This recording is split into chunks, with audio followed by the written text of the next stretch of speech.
This is TransAfricaRadio. We get to find a little bit more about the man behind the spotlight, the man behind the remix of Snap.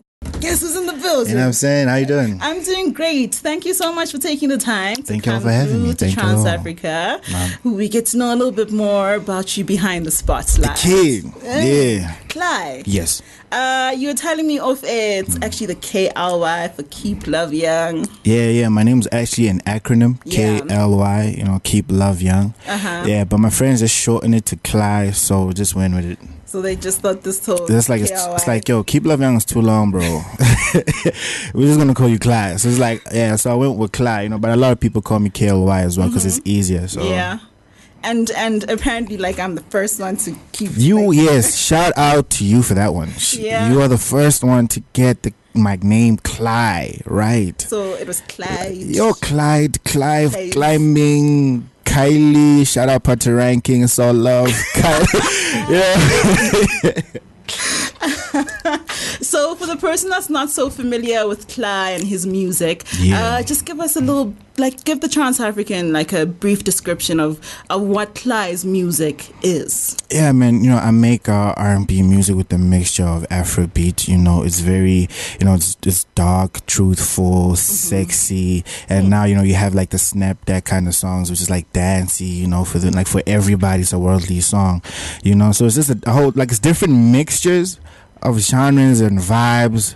So yeah, it's good music all in all. It's good music. It's great music, and great truthful music. And when did you start? When did you decide to actually get into music and say, you know what, all of these backup plans are no longer backup plans. Music is the one and only plan. Yeah, I became serious about music in 2013. Yeah, but I started singing in 2010. I actually self-taught myself how to sing. I downloaded videos on YouTube on teach me how to sing, and yeah, man, now I'm here, Funny and ever since that. What? Did you try to? No, that you actually taught yourself how to sing, because yesterday I read a random fact, and it said that singing is actually self-taught. So the more you do it, the better you get at it. Yeah, for real. You don't just some people just wake up and they just and for us, you gotta learn. So I took my time to learn how to sing, and then when I started learning how to sing and got it, then I started songwriting and stuff, and then everything just came together by the time 2013. Yeah. So that's when my music actually started becoming good. It's actually I can do this. And why singing and not say rapping? There was too many rappers at the time. Well, there still are, but I didn't want to rap. I did try rapping, and it also wasn't really good for me. Yeah. So yeah, and I mean, every time I sang, I got a very good response, especially from the ladies. Shout out to all the ladies. So I felt you know what? Stop trying to go with the norm and just do what you're good at. Just do what you're good at. You know what I mean? So we got Kly in the studio today on Utopia. We're going behind the spotlight with the man. What do you want to know? What do you want to know about him? Send me a WhatsApp to +2779 254439. Hit me up on Twitter as well at Kea Ncube and at Kly Official. We want to know more about you. So that's Snap That remix. How did you get involved with all of these individuals? Patoranking, MT, Maphorisa. Okay, okay, let me start with Maphorisa. Me and Maphorisa, we linked up via email. Okay. Yeah, and then I went to his studio and we just did a bunch of songs. Well, Snap That was one of them. Well, and that happened while we were watching snaps of... Okay, I won't mention names. We were watching snaps, and he was like, "Yo, we need to make a song about Snap, like Snapchat, Instagram, or whatever." And it's like, "Alright, cool." Went into the booth, the song. That's how the song started. And then there was a time Patoranking came in South Africa. I forgot what he was doing it, but he came through to the studio, and he recorded. Shout out Patoranking one time. He recorded his verse, and that was that. And then I heard the empty verse when it dropped.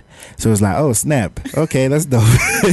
That's dope. So that's how everything came together. It was just bits and pieces of the puzzles, and just made one big, beautiful thing. Together. Yeah. And how was it meeting Maphorisa after the email? I mean, that was really chilled. It wasn't like, oh my God, because it was two different worlds. Because I only knew Maphorisa for the house, Uhuru, and I'm this R&B trap kid, meeting up. In my head, I'm like, oh, what are we gonna make together? And it just so happens that he also produces hip hop. So oh snap, okay, dope. So it was pretty organic. Exactly, it was very organic. As a chilled guy, and he introduced me to the Afrobeat sound, and then that's when everything just came together. Okay, that's pretty cool. And Patoranking, I see shouting out at him quite a bit. Has he become like a little bit of like a big brother to you in the world of music? Yeah, I mean, like we talk here and there. You know, when he was around, you know, he had his birthday thing around here. Shout out, happy belated birthday. You know what I mean? Yeah, so like, you know, we talk here and there. You talk with him there. Yeah. All right. The next song that we're going to get into 5 a.m. You got Frank Casino and Pretty Ugly on Hey, this shout out. Not a lot of people play that song. So shout out to you guys for that one.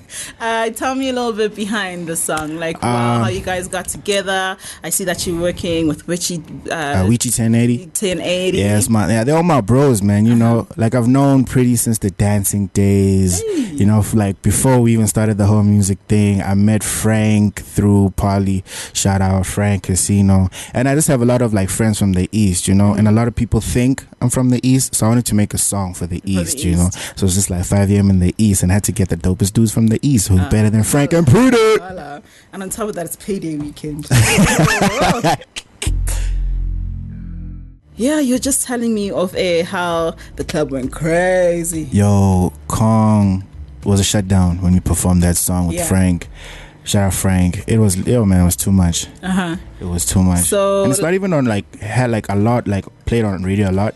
So it's really like crazy. Well, besides here, of course. But I'm just saying, like, you know, it's not like all over, you know. Yeah, it's not over like that. So like for people are listening. So shout out to them. Sleeping on it, you know, I won't say they're sleeping on it. Wait, who? The people or certain other people? Oh, that's certain. Yes, the certain of the other people. You know, kind of sleeping on it. That is a killer track. Thank you very much. So we're talking to Kly right here on Utopia. We're going behind the spotlight. Let me know what you want to know about this very talented young man. You released your EP called Climax, yeah? Yes.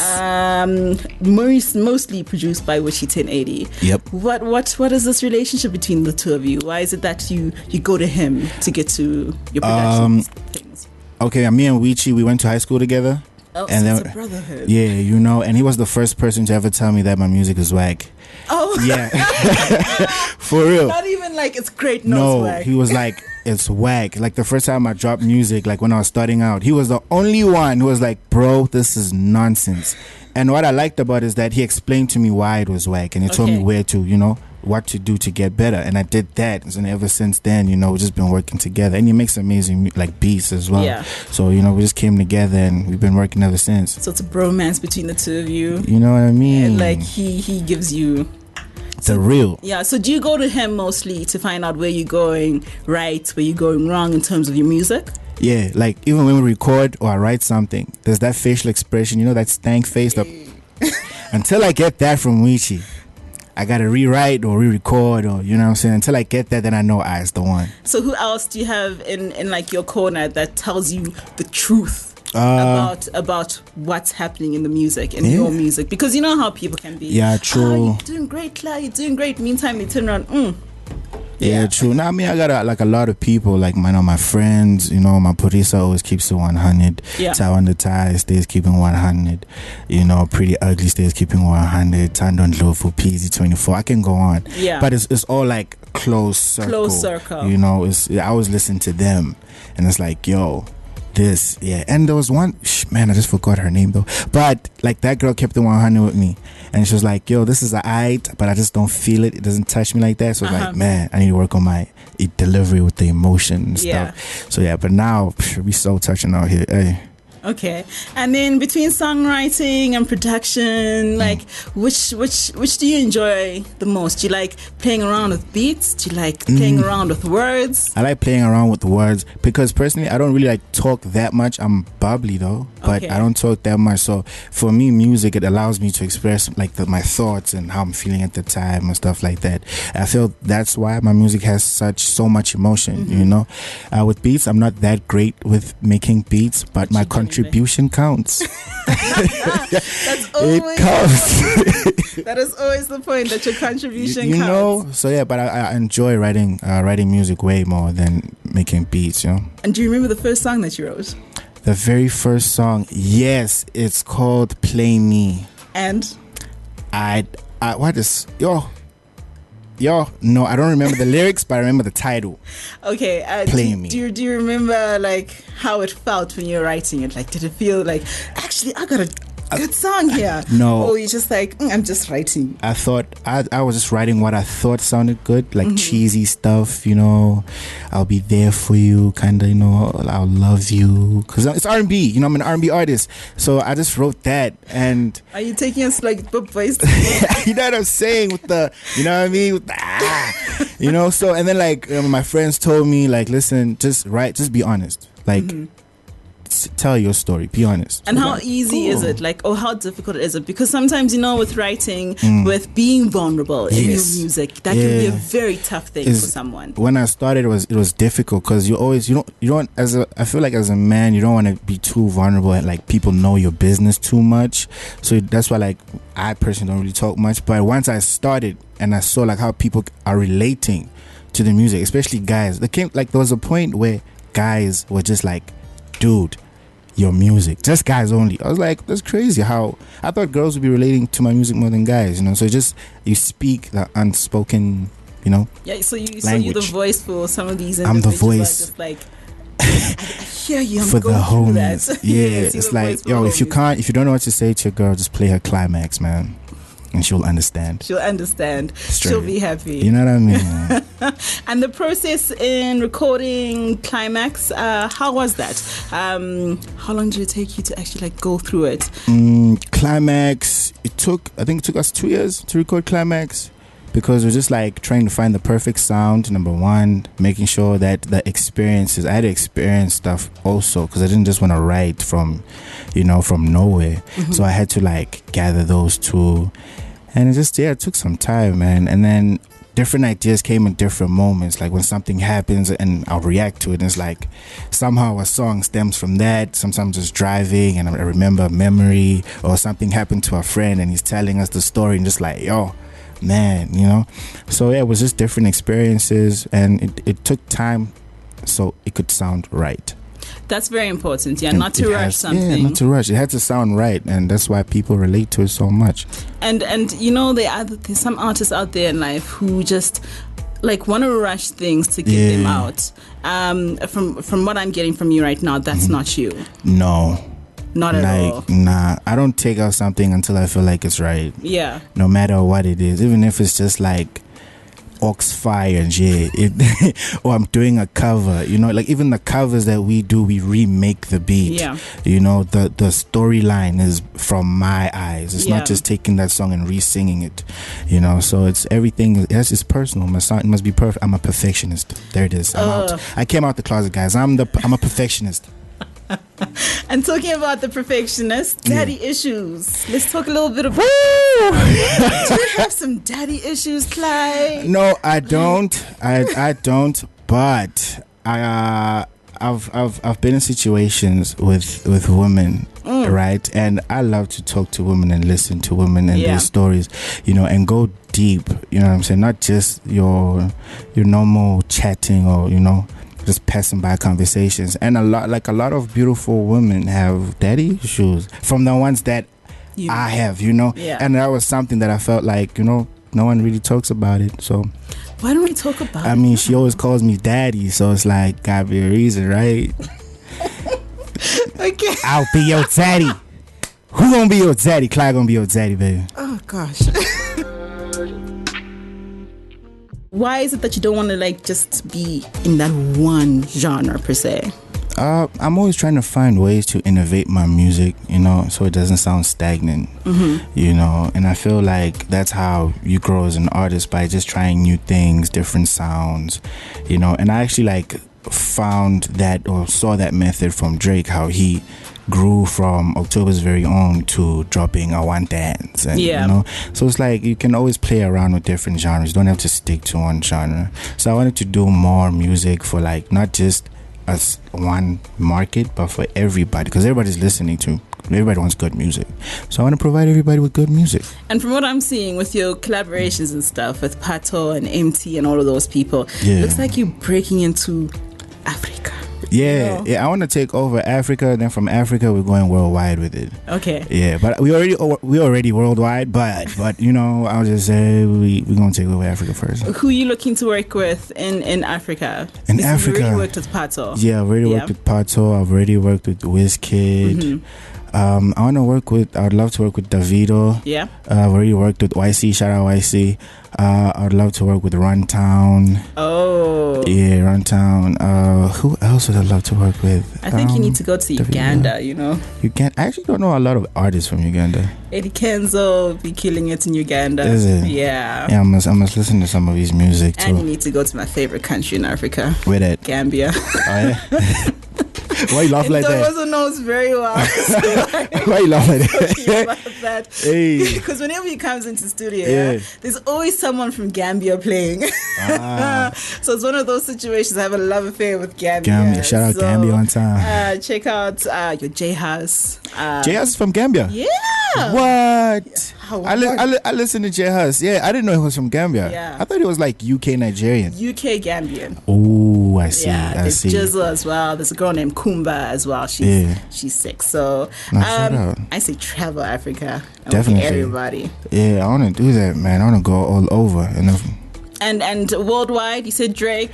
Worldwide, of course, Drake. I'd love to work with Adele, Travis Scott. Who else? Drake, Travis Scott, Adele.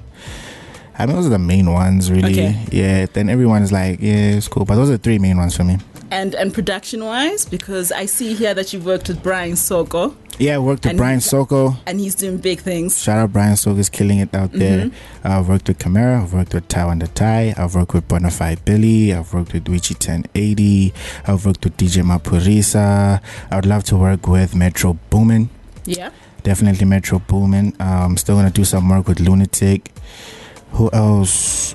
Besides Metro Boomin, Travis Scott on the production too. You're busy, man. Like you're going left, right, and center, letting me know who you want to work with. Yeah, I just want to make great music with everybody because I believe in collaboration. And I feel like when two people from different worlds come together, you can make magic. And talking about collaborations and making magic, sometimes you have and say you're in studio, whatever the situation is, and it's not really vibing. Yeah. Are you willing to step away from that collaboration as much as you really want it to work because it's not like gelling the way it's meant to gel? Because some people can just like force things. Yeah, true. I mean, with me, when it's like when a song is not when that particular song is not working out, would rather try something else. Yeah. But how I work, especially like with Wichi, we build songs from scratch. So when you get into the studio, there's not like a beat already made. So it's like we built the song not just based on me, but also based on the artist that's going to be featuring on there, or what I would like them, or how I would like them to sound on that type of sound or whatever. So yeah, it very depends. Like it's different. It's different. But I never walk out of a situation like a session or something. So you don't want to admit defeat basically when things are not. No, I mean, the perfectionist that you are. If I for me, with every collaboration that I've jumped on or worked with, like whoever, like it's always been like a dope song. Yeah. Because like we take the time to make it sound right. The tweaks and add this, take that out, or ask this person to add something. So don't just leave it. Just like, it didn't work out, guys. I'm out. Make it work. Make it work. And you worked on Climax. You worked with actually quite a number of people. And for your first EP, you got a couple of big names. Yeah. Yeah. You got Maphorisa on there. You got Brian Soko on there. Yeah. And what does it mean for someone who's just released their first EP to have those names on their credits? On their credits. I mean, it's dope. It's really dope, even though like not a lot of people like mention those things, but like it's dope. It's cool as long as the results is good music. That's all that matters. It's really dope. Like that's the best way I can explain it. It's just really dope. Happy inside. Yeah, like you see, another thing about me is that once I get excited for that moment, and then it dies. And I move on. So you have to work. Yeah, so it's really hard for me to like relive that excitement, you know. So that kind of question, if you asked me then, I was like, yo, let me tell you. No, but right now it's like, yo, shout outs, dope, and blessings to the homies for like putting that work. Well. You know, we make it work. And we keep moving. You know what I'm saying? Shout out to everybody that put in work into my project, man. All love. It's a great project, really. Thank you. It really is. Like, you did really, really well on this Climax EP. Yeah. And like I said, you've worked with so many people on here. Yeah. Your boy Wizkid 1080. Indeed. Because he's on every song. He's on every song. And we're going to talk a little bit more about the Climax EP, and of course, it's awards season. Yeah. So we'll get into the awards. Ding, ding, ding. And the awards that you want to win in the future, you know, and things like that. But let's get into Best Believe It. Oh, I'm loving this interview right now. You guys are playing my jams. Okay. Like, you're going deep into the archive. Shout out. This is why TransAfrica that one. Radio.net is the one. Besides like the talent, if you don't have like money or connections, it becomes tough, you know, because you just hit a lot of dead ends, because you drop a hot song today, maybe like you guys play the hot song and now people want a video. I don't have money to shoot a video. Yeah. You know, and to get a sponsor also, it's like, okay, who are you? Yeah. So now it also like kind of delays the whole process. Whereas when you have a machine behind you that pushes you, it's like, okay, the song is hot, let's drop the video. Everything, the timing is perfect. You know how to work it, and of course the momentum. Yeah. You know, continues. So like now going on, like that's the thing when you're independent. The momentum is up, down. So it's inconsistent. Down. It's inconsistent. It's a roller coaster, you know, right? and that's the thing that a lot of artists don't know. They think that being independent is this glamorous thing. It's not. No. It is not glamorous at all. Just to get a radio, you know how hard it was just to get an interview. You know what I mean? Like, I understand what you're saying. You know, so it's like it's not as glamorous as you may think it is. Like my dad said, only 1% of people make it, and that's the truth. Like, not a lot of people make it in the music industry. You need to have the heart. You know, so now drive. when you're independent, it's even harder. So you gotta be dedicated, and you need backing. Yeah. Financial backing. And the importance of having a team that understands who you are as an artist. Like how important, okay, let me say if there was a Kea Ncube here who's saying, Cly, listen to my music, you say it's hot. How important is it for Kea Ncube to have like the team that understands her behind her to help her get her to where she wants to get? I mean, it's very important to have a very good team that understands your vision, because sometimes people will just take you to where they think you should be, but that's not where you want to be, you know. And sometimes it's also a thing of people don't move the way you move. You know, if you're always working and you're always consistent, some people are more laid back and chilled, and that's another thing. So you got to be very cutthroat when it comes to your teams. Like, yo, if you're slacking, because at the end of the day, this is your bread and butter. So if your team is not trying to find ways to make you a star, like to finding solutions to questions that you haven't even asked yet, then you ain't got a good team. So you need to have a good team just playing their role. Not a DJ trying to be an artist, or no DJ, PR, mang. You know what I'm saying? Then once all the pieces of the puzzle come together, something, you know what I'm saying, you're good. You move. So, we have Just Moxie. Just Moxie. We have Karate, we have Golden. You're the man here. So which one do you want me to play for the Trans-African? Because I know we're gonna, shut it down. Okay, we've been playing a lot of chill songs. Let's turn it up with Just Moxie. Okay, so tell me a little bit about that one. You actually got Wizkid 1080 on the production and on the song. Just Moxie is actually a real person. He's a friend of mine. Okay. Yes, he's a friend of mine. Like, he gets lit. Like, no one gets as lit as Just Moxie. So it was like, yo, bro, I have to make a song about you. Like, I just had to. And this one, no 2 shots, I feel like Jamasi. I'll have to be Clyde's friend. Hey. 2 shots, I feel like Jamasi. Thank you. But the $1 million question, here at TransAfrica, we play 100% African music. Yes. We're all about celebrating African excellence. Yeah. So as an artist, as an entertainer, what does it mean to you to know that you have a platform that's dedicated to you as the African musician? Man, that is a serious question. Wow.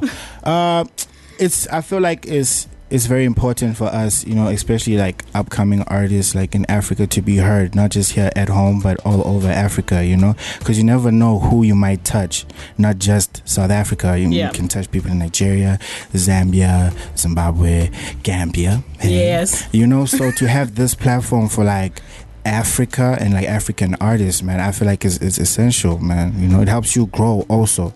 You know, you get to travel and you innovate. Yeah. You know, your music just from that, just because you have listenership that you got from here, from this platform. So, you know, shout out to you guys for that, man. Thank you so much. Do you mind like hitting us like a little you see. Guys, come like, on. Serenade the Trans-African lady there live, you know. You know why I like sometimes I don't sing on radios, interviews.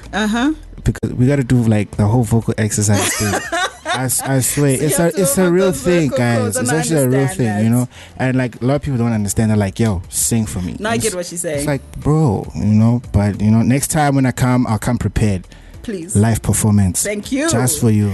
Just tell us a little bit about Skrr Pull Up. Skrr Pull Up featuring Wizkid. Yeah. The song, shout out Wizkid one time for being part of the song. You know, the song is just basically about when your girl is angry at you and she just doesn't want to talk to you over the phone, and you just have to pull up and you're just like, yo, we want to talk and I'm outside, so come out. So it's like, hey. And he's not even saying you understand. Now, a lot of guys understand that, like, when she doesn't want to talk over the phone and you know things are not good, is she gonna be calling you daddy? You better pull up so she can call you daddy. That's Clyde. Thank you so much for coming through. Man, thank you guys for having me. This is great. Daddy Clyde. This is him with Wizkid on Skrr. This is TransAfrica Radio.